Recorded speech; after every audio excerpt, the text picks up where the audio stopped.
Today we're going to be answering the question, can SSG win Worlds?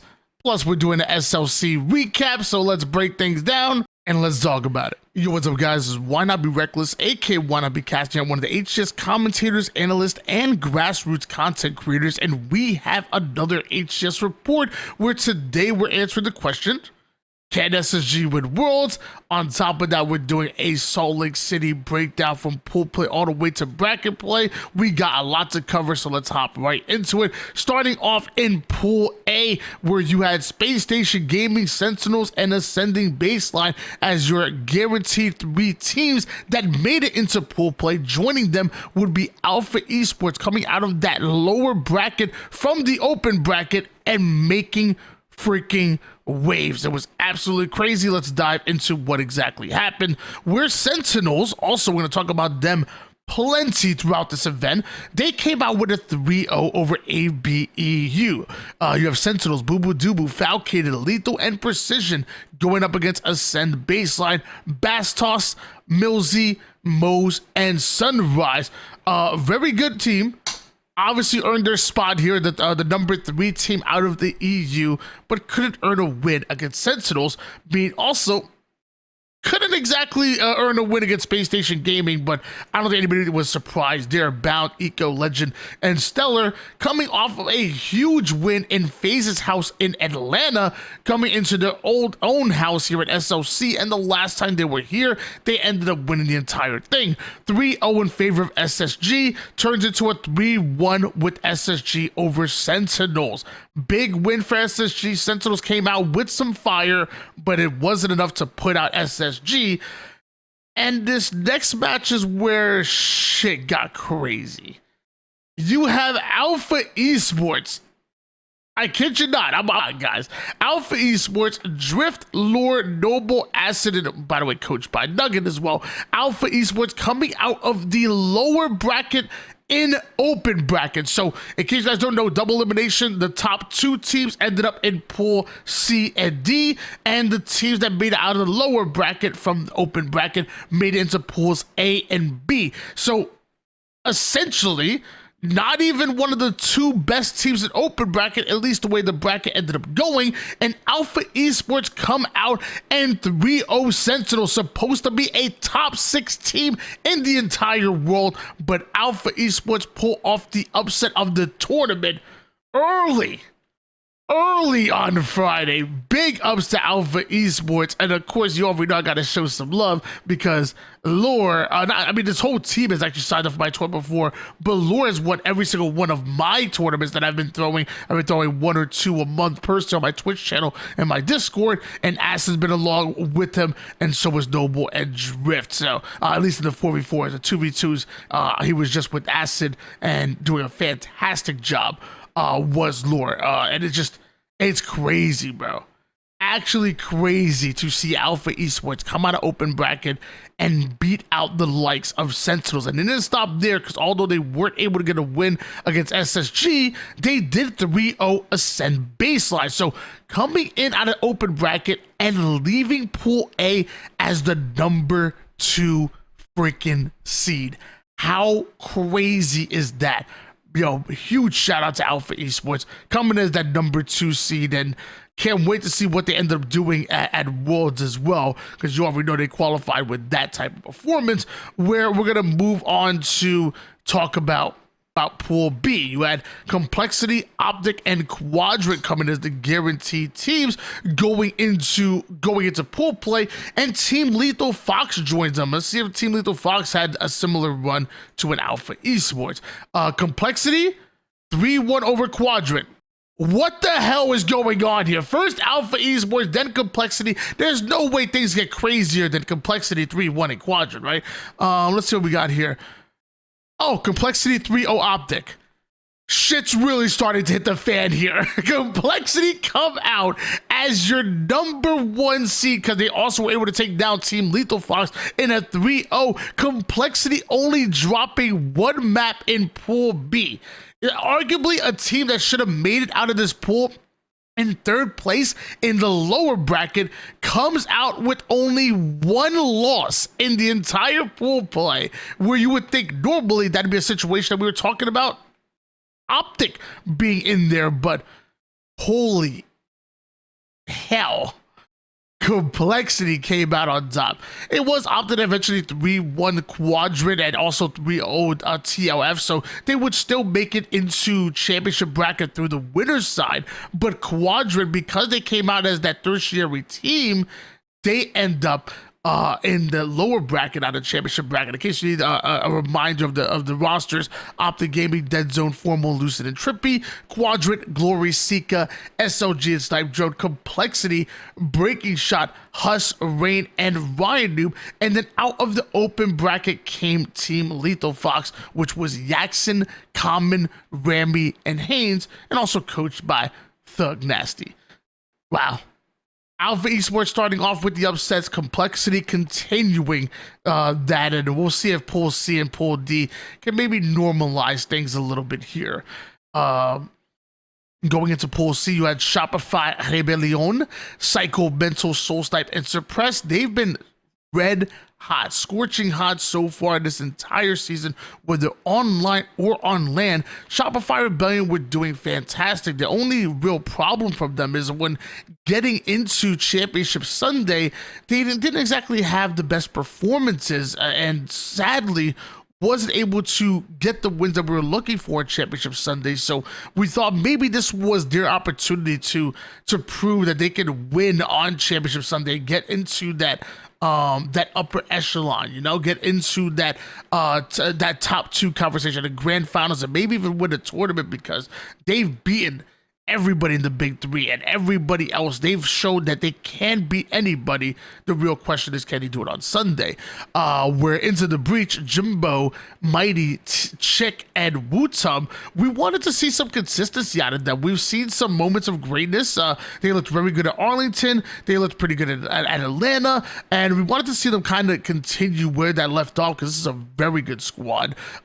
Into the breach, coming in, and they did their thing. We'll talk about them in a little bit. Meanwhile, Cloud9, Manny, Sab, Suspector, and Septify, we were kind of wondering what they would bring to the table too, because another team that we know can upset a lot of different teams. We also know the same way they can almost beat anybody, they can kind of get beaten by anybody in the league. So it's always fun to watch them.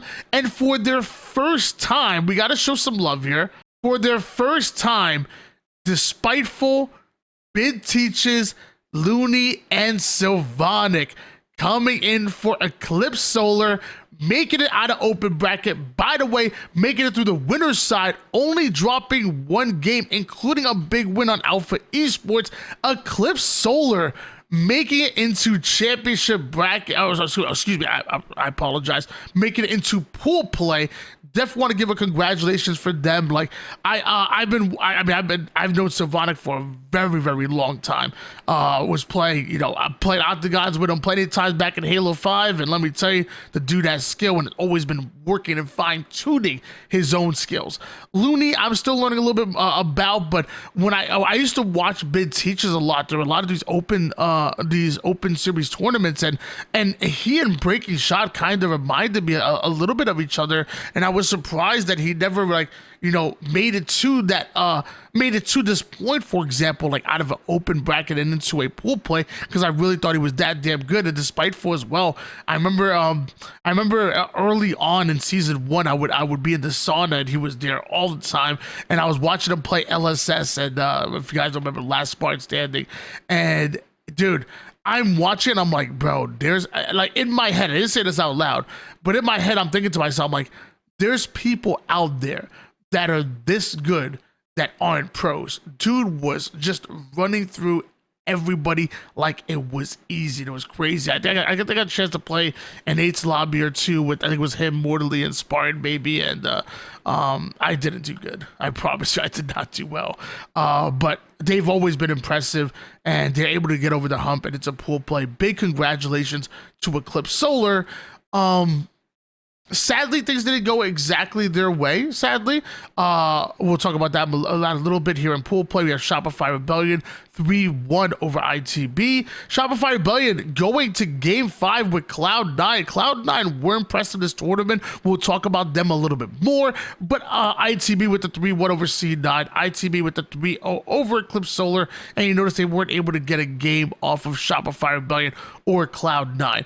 Eclipse Solar definitely ended up in a really tough pool. And this is where I said that, and I would love to bring this up to HCS and maybe have this as an option. But if you make it out of open bracket through the winner's side, I feel like instead of being assigned a pool play spot that's automatic to you, I feel like they should be able to pick the pool that they want to be into. Like if you're Eclipse Solar, would you rather go up against Cloud9 as the tertiary team, or would you rather go up against Ascend Baseline as the tertiary team? You probably would have picked Pool A, and even though you made it to the lower bracket, you didn't get that option, sadly. So I feel like if you make it out of winners, maybe instead of being assigned a pool automatically, you should have the option to pick which pool you would be in. So I think it'd make things a little bit interesting for our pool place, for our open bracket teams. But that's a conversation for another day. Pool D, you had FaZe, Pure, and Native Gaming guaranteed spots, and then Dark Inside, also known as Dead Inside, coming out of open bracket and into pool play as that 4th team. Mind you, Pure, because getting top 4 at Atlanta and FaZe got top 6, they were actually the number 1 team going into pools, even over FaZe. But I think most people probably would agree that FaZe were probably the favorites to make it out in first place. You have FaZe, Frosty, Renegade, Roll 2, and Snakebite, Pure, Cherished, Druk, Last Shot, and Talik, Native Gaming, APG, Barcode, Gilkey, and Tapping Buttons, and then you have Dark Inside, or some may call him Dead Inside, Descendant, Envor, Ezzo, and Piggy, along with Coach Callis. Want to give another shout out to Ezzo. Not only was he doing fantastic in some of the free-for-alls, but on top of that, Ezzo, his first time making it into making it into pool play out of the open bracket, similar to the Eclipse Solar boys. Want to show some love to Ezzo, doing it not only in the free-for-alls, but now doing it in the 4v4s as well. Let's talk a bit about the matchups that happened. So Pure with the 3-0 over Native Gaming. We'll talk about Native Gaming plenty. Not the best performance against Pure, but they will do well.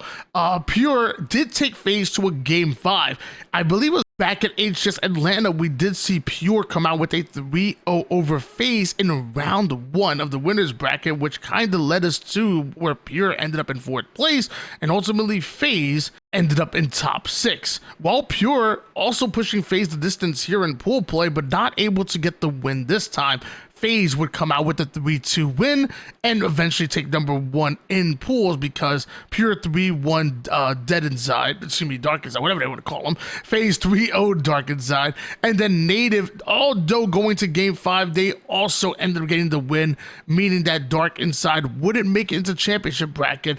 Native Gaming would throughout the lower, and Pure and FaZe would make it through the upper side of things. With all that leading into our championship bracket, we gotta talk about some stuff, because stuff went down. Mind you, remember, Optic Gaming ended up as the number 2 seed in their pool. So SSG ended up as number 1. What does that mean? That means they run into each other in winners bracket round number 1, where Optic would go on to 3-2, all the way to a game 5 versus Space Station Gaming. Whenever they go at each other, it is so fun to watch, and it goes the distance, at least so we thought. 3-2, Optic Gaming upsetting Space Station Gaming. You're defending champions, setting them down to the lower bracket, and you're looking at Optic Gaming, you're like, damn, even though Dead Zone looks as sick as can be, he's the one that looked dead inside, or dark inside, to be honest with you. Looking dead without the zone, he was frying.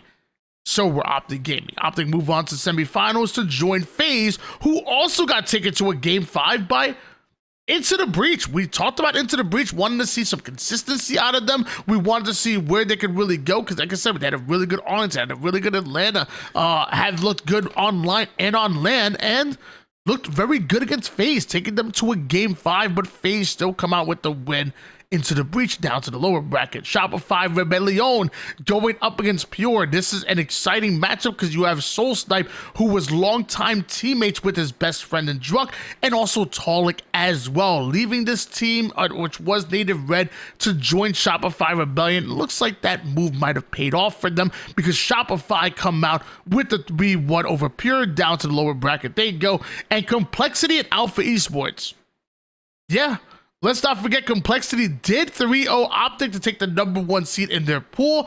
Alpha Esports did 3-0 Sentinels to take #2 in their pool. So we had Alpha Esports and Complexity going at each other for top 6 and potentially more, depending on the run they can make either through winners bracket or lower bracket. Complexity with the 3-1.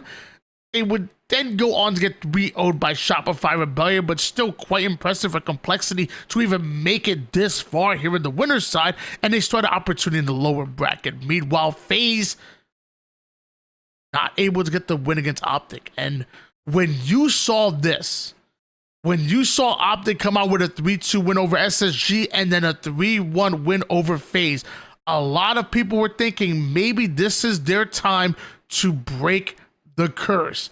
Maybe, just maybe, Optic will come out with the win here because they end up in the winners bracket finals, just 2 series away from becoming your champions. Fresh off of a win off of SSG, fresh off a win off of FaZe, and going into the winners bracket finals, did Optic Gaming to play against Shopify Rebellion. Shopify Rebellion fought so well, taking them down to a game 5, but Optic Gaming went through the big 4 in order to make it to the grand finals, and they are 1 series away, again, 1 series by having the advantage going to the grand finals through the winner's side. 1 series away from breaking the curse and becoming your champions. They were tired of getting second place, which, by the way, they've done it every single LAN leading up until Salt Lake City. They were sick of it. They wanted the win. They beat Shopify Rebellion and had easily one of the hardest winner's side brackets that we have seen on a journey to a grand finals. Maybe this is Optic's time.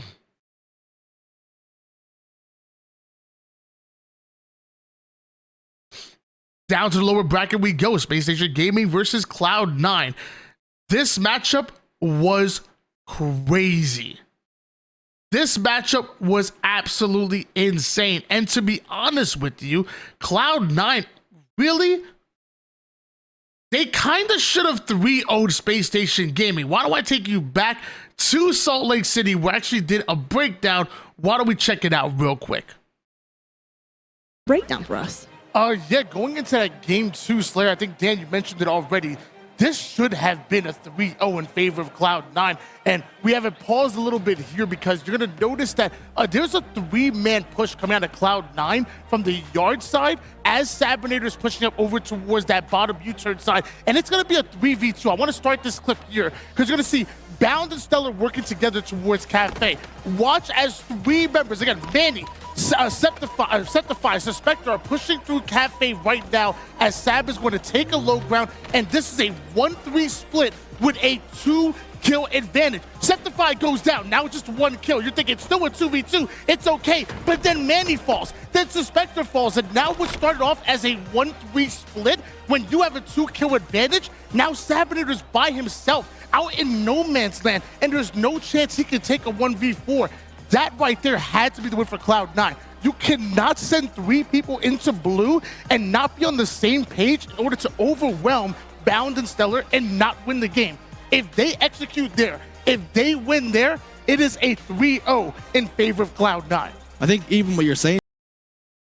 Don't ask me why I was yelling so much. I was kind of excited, but the Cloud9 really felt like they should have won against Space Station Gaming, and it feels like it should have been a 3-0 if they execute there. And by the way, game 5, it felt like they had plenty of opportunities as well, but SSG come out with the win and come out in round number 2. Cloud9 get knocked out a bit earlier than expected.